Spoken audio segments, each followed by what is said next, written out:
जाऊंगी। तो आज भगवान ने कहा मैया तू मीठी मीठी बातें भले ही बना, तू मुझे प्रेम नहीं करती है, तुझे मैं प्यारा नहीं हूँ, तुझे तो दूध प्यारा है। और मैया तो चली जाती है अंदर। भगवान को बड़ा क्रोध आता है कि मैया मुझसे प्रेम नहीं करती है। भगवान अंदर जाते हैं, एक बड़ा सा पत्थर उठाते हैं, वो जितनी बड़ी बड़ी मटकी दूध दही से भरी रखी थी ना, दादा परदादा के जमाने की दूध दही से भरी रखी थी, तो भगवान ने पत्थर उठाया और सारी मटकियों में मार दिया, तो सारी की सारी मटकी फूट गई और दूध दही पूरे मैया के आंगन में बिखर गया। तो आज मैया का आंगन क्षीर सागर बन गया। जब मैया दूध उतार करके आई तो मैया ने देखा कि सारा दूध दही बिखरा पड़ा है। तब तो मैया को भी बड़ा क्रोध आ गया। मैया ने डंडा उठाया और मैया ने विचार किया कि गोपियां सही कहती थी, लाला मेरा बड़ा दंडी हो गया, अब मैं जब तक इसको दंडित नहीं करूंगी, दंड नहीं दूंगी, तब तक मेरा लाला सुधरने वाला नहीं है, बिगड़ता ही जा रहा है। तो मैया आज कन्हैया को पकड़ने के लिए दौड़ती है। सुखदेव जी महाराज कहते हैं भगवान आगे आगे और डंडा लेकर के यशोदा मैया पीछे पीछे, आगे सुंदर श्याम घन और पीछे यशोमत माए, और जामिनी जो दौड़ी फिरे सो हरि नहीं पकड़े जाए। आज मैया पीछे पीछे तो भाग रही है, मैया डंडा लिए, लेकिन भगवान पकड़ में नहीं आ रहे हैं। तो सुखदेव जी महाराज कहते हैं मैया के हाथ में जो लंडी है ना, ये अहमता का प्रतीक है, और जो अहमता से भगवान को पकड़ना चाहता है ना, भगवान उसके पकड़ में नहीं आते हैं। और जैसे मैया थक जाती है, थक करके उस लकड़ी को अलग फेंक देती हैं, एक चबूतरे पर बैठ जाती हैं, यशोदा मैया के पास आ जाते हैं। और सुखदेव जी महाराज एक भाव और बताते हैं कि जब मैया कन्हैया के पीछे पीछे भाग रही थी तो मैया को कन्हैया के पीठ का दर्शन हो रहा था, और भगवान के पीठ से अधर्म का जन्म हुआ है ना, इसलिए मैया कन्हैया को नहीं पकड़ पा रही थी। और जैसे सामने से भगवान आए, यशोदा मैया ने मुखमंडल को देखा, भगवान स्वयं कन्हैया मैया के पास आ गए और कहते मैया तू जो दंड देगी मुझे स्वीकार है ना, तू दौड़ते दौड़ते थक गई, मुझे स्वीकार है मैया, तू जो दंड देना चाहती मुझे दे दो, लेकिन तू ऐसे थक करके हम मत बैठ। मैया ने अभी तुझे बताती हूँ। मैया ने हाथ पकड़े, अंदर लेकर गई और अंदर जाकर के कन्हैया को एक रस्सी, और मैया ने सारे घर की रस्सियों को भगवान के उदर से लपेट दिया, लेकिन प्रत्येक रस्सी 2 अंगुल छोटी पड़ती गई। बोली ये 2 अंगुल क्या है? बोली यही अहमता और ममता का प्रतीक है। जो अहमता से और ममता से भगवान को बांधना चाहता है वो भगवान को नहीं बांध पाता है। भगवान अगर बनते हैं तो किससे बनते हैं? बोले भगवान को बांधने के लिए एक ही डोरी है। कौन सी? बोले प्रेम की डोरी। गोस्वामी तुलसीदास जी कहते हैं सबकी ममता तागे बटोरी, सबकी ममता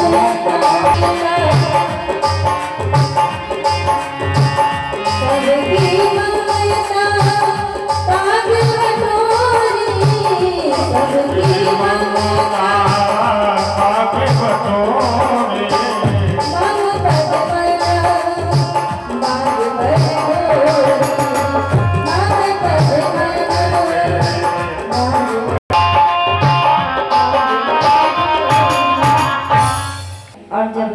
प्रेम से मैया ने बांधा। और सुखदेव जी महाराज ये भी कहते हैं कि जहाँ पर नाम और रूप है ना दोनों एक साथ होते हैं वहाँ पर कोई बंधन नहीं होता है। यहाँ पर भगवान स्वयं खड़े हैं और उनका नाम भी नाम स्वरूप जहाँ पर होता है वहाँ पर कोई बंधन नहीं होता है। भगवान ने रस्सी को लिया तो स्वयं ही भगवान अपने हाथों से बंध गए। भगवान ने डोरी को बांध लिया तो यहाँ पर भगवान का एक नाम और पड़ गया। यहाँ पर भगवान को दामोदर भगवान की उपाधि प्राप्त हो गई। बोलिए दामोदर भगवान ब्रजवासन के हितायो दाम, और ताहि दिन से प्रकट भयो दामोदर असना। भगवान का दामोदर नाम पड़ गया। आज उपनंद ने आकर के कहते हैं नंद बाबा को समझाया इधर, और इधर मैया ने जब देखा कन्हैया स्वयं बन गए, मैया गृह कार्य में लग गई और यहाँ कन्हैया ने उखल को घसीटा जिससे भगवान बंधे थे। तो नंद बाबा के आंगन में दो वृक्ष खड़े हुए थे, नल कुबर और मणिग्रीव। ये वृक्ष हो गए थे कुबेर के, ये पुत्र थे। भगवान ने उखल को बीच से घसीटा तो वो वृक्ष जो थे दोनों वो गिर गए जड़ से उखड़कर, और उन्होंने भगवान की परिक्रमा की, भगवान की स्तुति की, वो वरुण धाम को चले गए। नंद बाबा ने आकर के कन्हैया को बंधन से छुड़वाया। उपनंद ने आकर समझाया कि गोकुल में बहुत उपद्रव हो रहे हैं, तो हमें गोकुल में नहीं रहना चाहिए, गोकुल का परित्याग कर देना चाहिए, नहीं तो वो तो उपद्रव गोकुल में, चलो अंतर्वास करें नहीं। यहाँ नित्य नए उपद्रव हो रहे हैं और जिस गांव में रहने से व्यक्ति को कष्ट हो, दुख हो, क्लेश हो, उस गांव में व्यक्ति को नहीं रहना चाहिए। तो तो भगवान कहते हैं कि वृंदावन जाने को जी चाहता है,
वृंदावन में बच्चों के साथ लीला की। एक दिन कंस का भेजा हुआ राक्षस बच्चों में आकर के मिल गया। भगवान समझ गए कि कंस का भेजा हुआ राक्षस है और इसका नाम था वत्सासुर। ये बछड़े का रूप बना करके आया और भगवान के बच्चों के साथ मिल गया। भगवान ने आज उसके पैरों को पकड़ करके पृथ्वी पर पटक दिया, उसका गोविंदाय नमो नमः हो गया। भगवान ने वत्सासुर का यहाँ उद्धार किया। इसके बाद एक राक्षस कंस ने और भेजा जिसका नाम था बकासुर, है ना। ये बगुले का रूप बना करके आया, भगवान ने इसकी दोनों चोंचों को पकड़ करके चीर डाला तो इसके भी प्राण पखेरु उड़ गए। भगवान ने इसका भी उद्धार किया। इसके बाद आती है भगवान की अघासुर लीला। एक समय भगवान सुबह यहाँ गौएं चरा रहे थे तो सुखदेव जी महाराज कहते हैं भगवान के बाल सखा अघासुर राक्षस के मुख में चले गए, है ना, मुख में चले गए। तो भगवान ने देखा, भगवान भी दौड़ करके जल्दी जल्दी गए अघासुर के मुख में जाके भगवान ने प्रवेश कर लिया। और भगवान ने क्या किया, मित्रों की रक्षा करने के लिए अपने स्वरूप को बढ़ा दिया। भगवान लंबे हो गए और भगवान इतने लंबे हो गए जिससे भगवान के लंबे होने से अघासुर का मुख जो है वो फटा रह गया और उसकी जो आंखें हैं वो निकल करके पृथ्वी पर गिर गई, जिसका गोविंदाय नमो नमः हो गया।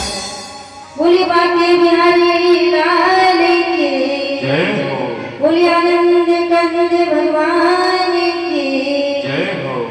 आज भगवान के सखा बाहर आ गए, अघासुर का यहाँ उद्धार हो गया। फिर भगवान ने एक बड़ी सुंदर लीला की, मित्रों से अपने अपने घर का भोजन मंगवाया और कहा कि मुझे बहुत भूख लगी है। मधुमंगल से कहा कि तू रोज मेरे घर में खाता है, आज मुझे तेरे घर का खाना है ना। मधुमंगल की माँ है पूरनमासी, है ना। भगवान ने तो कभी अघासुर को मार करके हाथ भी नहीं धोए थे, भगवान भूख लग गई। भगवान ने कहा मुझे भोजन करना है, भोजन लीला की। सभी मित्र भगवान के लिए कुछ ना कुछ लाए और भगवान ने गोलाकार पंक्ति लगाई, बीच में भगवान बैठ गए और सबके पत्तलों से भोजन निकाल करके अपने पत्तल में रखा। भगवान खाने लगे। मधुमंगल की माँ ने खट्टी कड़ी 5-6 दिन की पड़ी हुई थी, वो हड़िया में भर के दे दी और कहा मधुमंगल से कि कन्हैया को जाकर के देना। और कन्हैया किसी की वस्तु को नहीं देता है, कन्हैया तो प्रेम का भूखा है। जब तुम प्रेम से उसको ये कड़ी दोगे तो वो अवश्य ही स्वीकार करेगा। आज मधुमंगल कड़ी की हड़िया लेकर के आया और भगवान को 56 भोग करते जब मधुमंगल ने देखा तो मधुमंगल का मन बदल गया। मधुमंगल ने सोचा कि कन्हैया तो मेरा 56 भोग कर रहा है, मैं खट्टी कड़ी को कैसे जा करके दूं, है ना। संकोच लगा तो मधुमंगल स्वयं उस कड़ी को पीने लगा। तो भगवान की नजर पड़ी, भगवान ने कहा अच्छा मैया ने तो मेरे लिए दे दी और तू स्वयं अकेले पिए जा रहा है, ये तो अच्छी बात नहीं है। भगवान ने बगल से ही पत्थर उठा करके उस हड़िया में मार दिया तो वो हड़िया तो फूट गई और हड़िया फूट गई, लेकिन कड़ी मधुमंगल के मुख में लग गई। तो अब मधुमंगल कहता है कि कन्हैया तुमने क्या किया, तूने पत्थर मार दिया, हड़िया फूट गई, अब कड़ी तो सब फैल गई और मैया ने तुझे खिलाने के लिए दिया था, मैंने देखा तू 56 भोग कर रहा था, इसलिए मुझे शर्म आ रही थी, मुझे इसलिए मैंने तुम्हें ये कड़ी नहीं दी, पता नहीं तू खाता कि नहीं खाता। भगवान ने कहा मधुमंगल तू चिंता मत कर, मैं अपने हिस्से की कड़ी तो खाकर ही रहूंगा। मधुमंगल ने कहा कन्हैया कैसे खाएगा, तो कन्हैया ने कहा रुक मैं बताता हूँ। कन्हैया ने मधुमंगल का मुख पकड़ा और कन्हैया मधुमंगल के मुख में जो कड़ी भिड़ी हुई थी ना उसको चाटने लगे जीभ से। जब चाटने लगी तो ये दृश्य ब्रह्मा जी ने देखा तो पूरा दादा में विस्मता, ब्रह्मा जी की बुद्धि की जंतर काट गई कि ये कैसा भगवान है ना, ये भगवान नहीं हो सकता है, ये साधारण नंद का लाला है, तभी तो ये मधुमंगल के मुख में भिड़ी हुई कड़ी को चाट रहा है, ये भगवान नहीं है। सुखदेव जी महाराज कहते हैं देव न जानिए मरम तुम्हारा और तुम्हें को जानन हारा, है ना। ब्रह्मा जी भगवान को कैसे जान सकते हैं, रामावतार में लक्ष्मण जी 24 घंटा साथ रहते थे, वो नहीं जान पाए भगवान के रहस्य को। भगवान जानिए मरम तुम्हारा और तुम्हें को जानन हारा, तो ब्रह्मा जी कैसे जान सकते हैं। आज ब्रह्मा जी ने एक लीला कर दी, यहाँ जब तक ये कड़ी को चाटने में लगे भगवान, तब तक ब्रह्मा जी ने भगवान की गायों के जो बछड़े हैं ना, बछड़ों को और भगवान के मित्रों को चुरा लिया, चुरा करके ब्रह्मलोक ले गए। ब्रह्मा जी ने देखा कि किसी ने मुझे जाते हुए देखा तो नहीं, चुराते हुए देखा तो नहीं, तो विचार किया किसी ने नहीं देखा। और भगवान तो अंतर्यामी है, जग फेंकने तुम देकर हारे, विधि हरिशंभु ने चावल हारे। भगवान ने जाना कि ये ब्रह्मा जी का काम है, ब्रह्मा जी ने मेरे बच्चों को चुरा लिया, मेरे बाल बच्चों को चुरा लिया, ये ब्रह्मा जी ने ठीक नहीं किया। भगवान ने विचार किया, भगवान ने अपनी संकल्प शक्ति से जैसे बछड़े थे वैसे बछड़ों को उत्पन्न किया, और जैसे मित्र थे मित्रों को उत्पन्न किया, और लेकर के वृंदावन आ गए, और 1 साल तक विधिवत लीला की ब्रज में भगवान।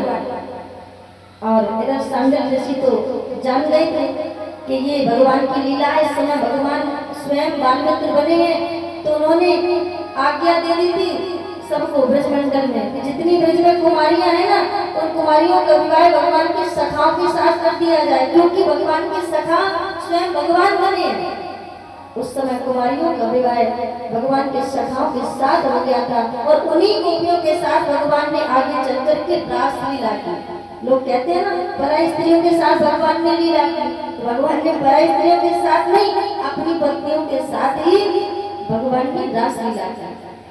1 साल तक ऐसे ही लीला चलती रही। ब्रह्मा जी ने सोचा कि चल करके देखूं तो सही वृंदावन का क्या हाल है, बिना बच्चों के बिना मित्रों के वो कन्हैया नंद का लाला क्या कर रहा है।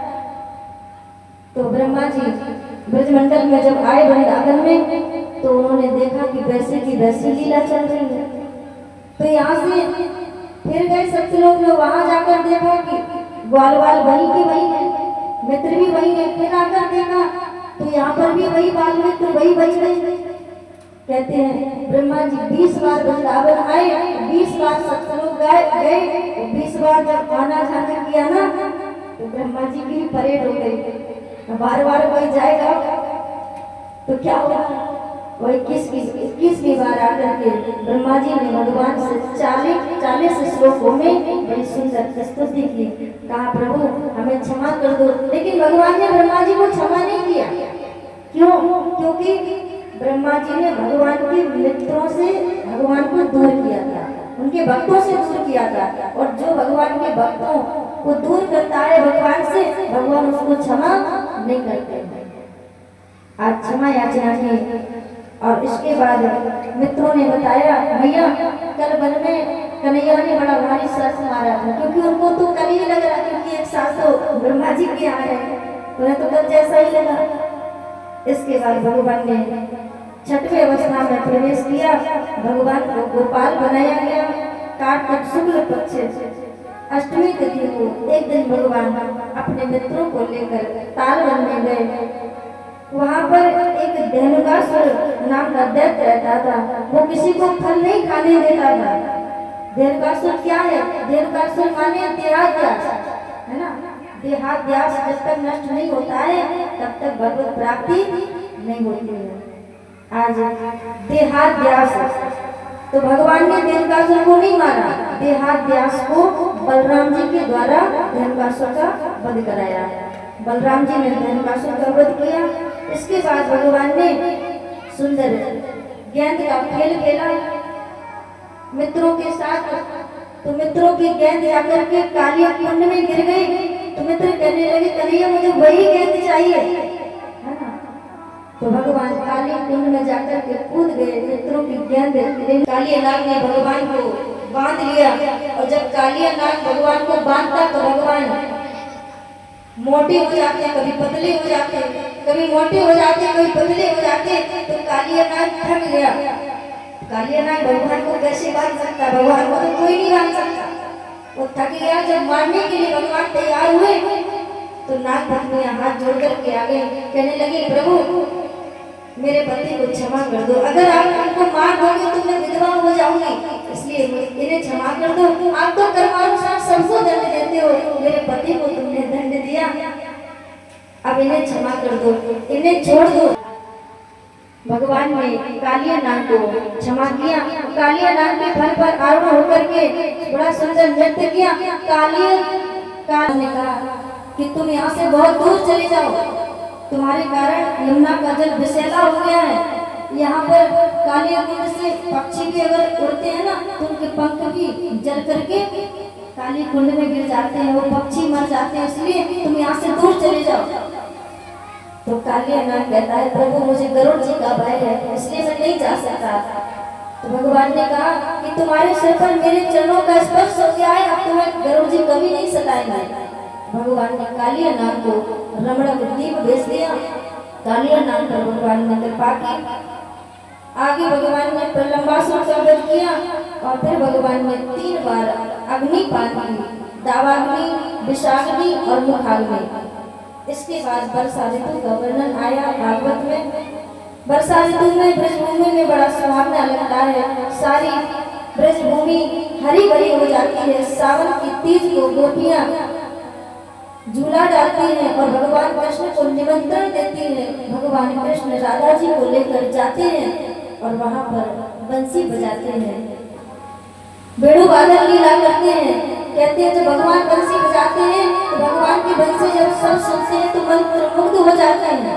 रूप से रस चुवन लाग झरे झरना गिरते सुखदाई, घास चुगे ना मृगा बनके खग रीच रहे जो धुन सुन पाए।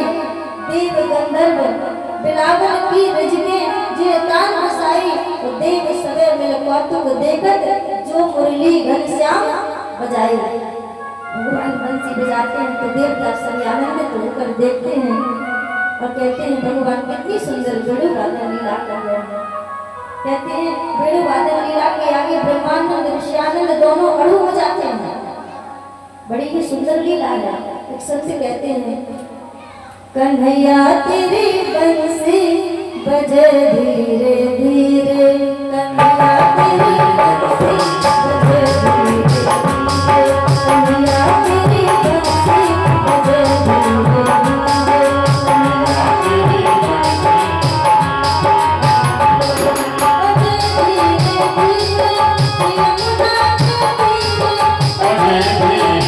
धीरे यमुना।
नंद गोप सुतम देवी पति में ते नमः। इस मंत्र का आज भी कोई कुमारी कन्या जाप करती है जिसका विवाह नहीं होता है, इस मंत्र का जाप करने से उस कन्या का विवाह हो जाता है, शीघ्र विवाह हो जाता है।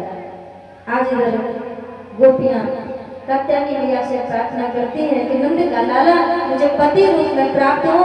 पूजन करके यमुना जल में नग्न स्नान करती है तो कन्हैया आज गोपियों के वस्त्रों को चुरा लेती है। कदम के वृक्ष पर जाकर बैठ जाते हैं, गोपियां देखती है कि मेरे वस्त्र तो है ही नहीं। जब घाट पर देखते हैं तो उन्हें वस्त्र नहीं मिलते हैं। एक गोपी की नजर पड़ती है कि कन्हैया कदम पर वृक्ष पर वस्त्रों को टांगे है आसपास से, बीच में कन्हैया बैठा है। तो गोपियां कहती है कन्हैया ये तो अच्छी बात नहीं है, मेरे वस्त्रों को ऊपर कदम के वृक्ष से क्यों टांग रखा है, मेरे वस्त्रों को वापस दे दो। तो कन्हैया कहते हैं तुम्हें वस्त्र वापस चाहिए? गोपियां कहती है हाँ। तो भगवान कहते हैं अगर तुम्हें वस्त्र चाहिए तो एक एक नंबर से आ जाओ और अपने अपने वस्त्रों को ले जाओ। तो गोपियां कहती है कन्हैया हम ऐसी स्थिति में नहीं है जो आपके सामने आ सके, आपके पास में आ सके, है ना, क्योंकि मैं नग्न हूँ। और भगवान ने बस इसी भाव का हरण किया। सुखदेव जी महाराज कहते गोपियों के अंदर ये भाव है कि मैं स्त्री हूँ और ये पुरुष है तो इनके सामने हम नग्न कैसे जाए, है ना, ध्यान से सुनना। और भगवान कहते हैं कि ना तुम स्त्री हो ना हम पुरुष हैं, तुम विशुद्ध जीव हो और हम ब्रह्म हैं। और प्रत्येक जीव का धर्म है परमात्मा से मिलना, है ना। तो वासना रूपी वस्त्रों का हरण भगवान ने किया, वस्त्रों का नहीं, वासना का हरण किया। गोपियों के अंदर ये वासना थी कि हम स्त्री हैं कि पुरुष। ये भगवान की बड़ी सुंदर लीला है। कहते हैं सुखदेव जी महाराज कि भगवान पिता त्रैव बलदेवेन संयुता अपश्य निवसन गोपान इंद्रियागतो जमान। कहते हैं कि गोवर्धन लीला क्या है? सुखदेव जी महाराज बताते हैं गोवर्धन लीला का रहस्य क्या है, इसका सार क्या है? बोले गो का अर्थ ज्ञान और भक्ति है ना। ज्ञान और भक्ति को बुद्धिगत करने वाली लीला ही गोवर्धन लीला है। जब तक व्यक्ति ज्ञान और भक्ति को बुद्धिगत नहीं करता है, बुद्धि में नहीं उतारता है, तब तक उसका देहाध्यास नष्ट नहीं होता है, देह का अभिमान नष्ट नहीं होता है। और जब तक देह का अभिमान नष्ट नहीं होता है, तब तक जीव को रासलीला में प्रवेश नहीं मिलता है। और ये गोवर्धन लीला ज्ञान और भक्ति को बढ़ाने वाली लीला है, बुद्धिगत कराने वाली लीला है।